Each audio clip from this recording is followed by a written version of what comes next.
Hello, listeners. International Trade Resources podcast is back with you today. And I'm super excited because I'm on video with an old friend of mine who I haven't seen face to face in a long time. And I'm thrilled to have him here as a guest on our podcast. Dr. Uny Cao is a technologist. He's based in Hangzhou, China right now. He's executive vice president of Zhejiang Intellectual Property Exchange Center. This is a government Zhejiang University founded program where they work in the space of university technology transfer. He calls himself buy local, which I love as a phrase. He splits his time between the US and China. His early years, kindergarten through college were all in Hangzhou, and then he was in the United States for about 15 years. He's had a career focus in IT, has had the position of CTO, and really forged a career in the innovation of technology transfer. So that and intellectual property and was one of the main things we want to talk about today. So thank you for being here, Uny. So that kind of leads us to the financing part of it, right? Yeah, Different countries have different systems, although there's certainly similarities across many of them, where they support the beta testing, the research and development, the prototyping phase of this different products and technology. So can you talk a little bit about how, you know, how you can sometimes move across borders to access and benefit those types of things? yeah. Continue with the China model. Again, we hope it's going to be copied by other countries in the next few years. In China, over the last 15, 20 years, this has been developed into a very elaborate system. First, I give one example. It's a company started in Singapore about 15 years ago, and they are in the space that I'm familiar with. They sell patent databases. Think of Google Patents, which is free, but there are lots of commercial databases for patents. And this is a new generation and very successful. They have 800 people and more than 10,000 clients in China. So when they started, it was a student originally from Malaysia. Actually, I got a chance to talk with him, Jeffrey. And he studied in Singapore. He got grants in Singapore back in 2007. Then very soon he came to China. Well, he branched into China. And turns out, of course, the Chinese market made sure this company really grew in China. And he got Series A investment. He himself was identified a talent and subsidy got a grant from the local government. And also, he happened to be locating himself in this very large industrial park, very famous in China, top. When people hear industrial park in the Chinese context, that's a 30 square mile region. It's a Sino-Singapore collaboration zone. This kind of national level designated development zone. So there's lots of resources for this kind of startups to they get initial money, B, it's easier for them to recruit talent, and C, they can test the market right there with the support of the government. You can imagine their first clients could have been identified by the government and could be state-owned companies buying their product to start with. So it's really a network of resources. It's not individual piecemeal. So that's a great example for a foreign company to really thrive and they are number one or two in this industry after 10 years. So it's a just great success story. And in terms of local governments giving out those grants, I happen to be an expert on those panels for quite a few times. So I can just give some details. 2 years ago, so I was on this particular panel, and the money came from a district of a city. So think about a town, but high tech, probably 500,000 people kind of population, but growing really fast. Let's see how much they can give out. For that particular quarter, they they solicited applications from teams. For that particular quarter, 60 teams were successful in getting their grants. And those grants are matching grants, about $1 million over 3 years. And for the companies, they need to show their R&D expenditures, and then they get reimbursed. Again, about $1 million over 3 years, which is pretty good. And success rate is not trivial. It's pretty high.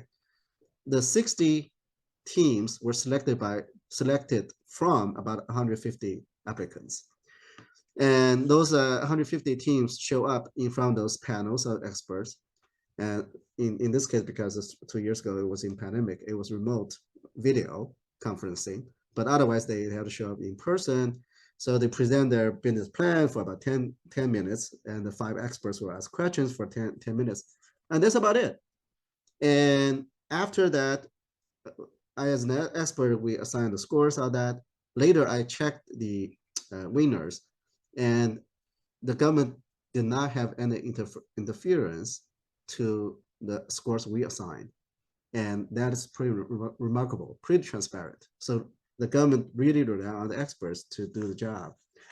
And in terms of how those teams are judged by the panel, it's a typical investor's questions. What's your revenue model? Why are you successful? Why are you successful in this region? Are you ready to go overseas?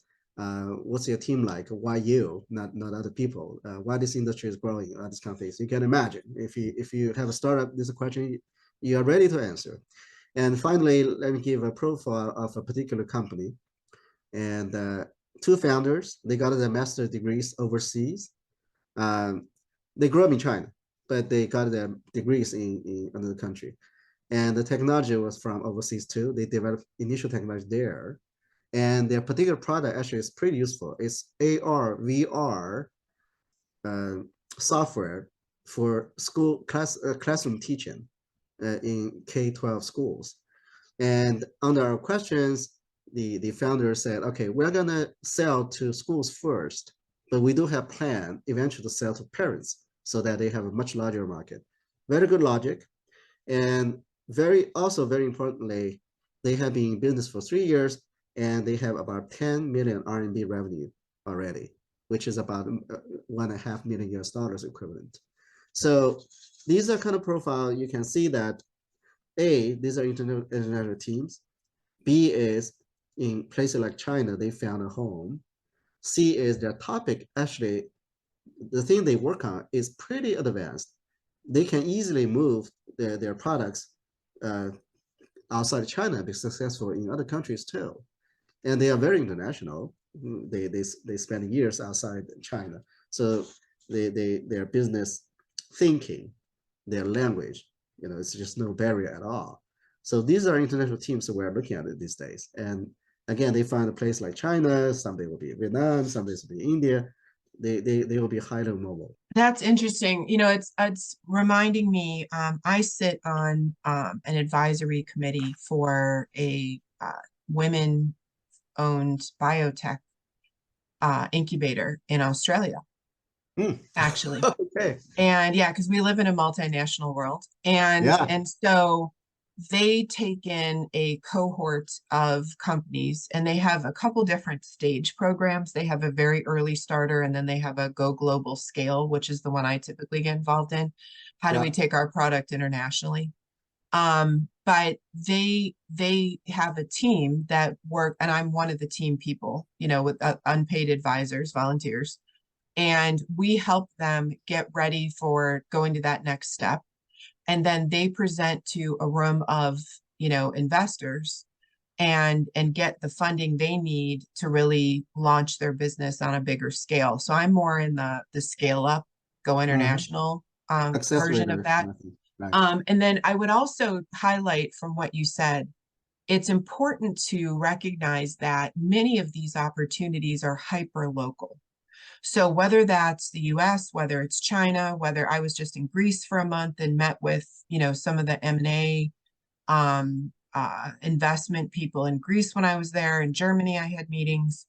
And in those markets as well, these investment programs are often hyper local or hyper focused. So the Mm-hmm. one in Australia is focused on women in biotech, right? And where I had been living in the United States in Northern Ohio, we have different counties or different NGO groups that have their own programs. And so when you're looking at, if I can leverage the capabilities or the opportunities of another country, don't forget, don't just look at the national level, look at the local level, right? If there's a reason for you to look at Texas in the US or, Athens in Greece or Thessaloniki, then go to that area and look not just at you going there because there's a lot of trained workers in that environment, Mm-hmm. Mm-hmm. or Right, right. the real estate is inexpensive, or, once you're there, there's probably also these types of organizations that want to help you be successful in that market. And their goal often is of course, they want to drive tax revenue. They want you to grow your business so that you hire more people, so they get paid more employment taxes, so they get more income taxes. And that's so they truly want you to succeed. And it's not from a purely altruistic standpoint, but that's okay. Be Money is money. because they have their own benefit, Yeah. they really want you to succeed, right? Because if you don't succeed, they don't get the taxes. So, so it's a good thing that they have their own benefit kind of coming out of this.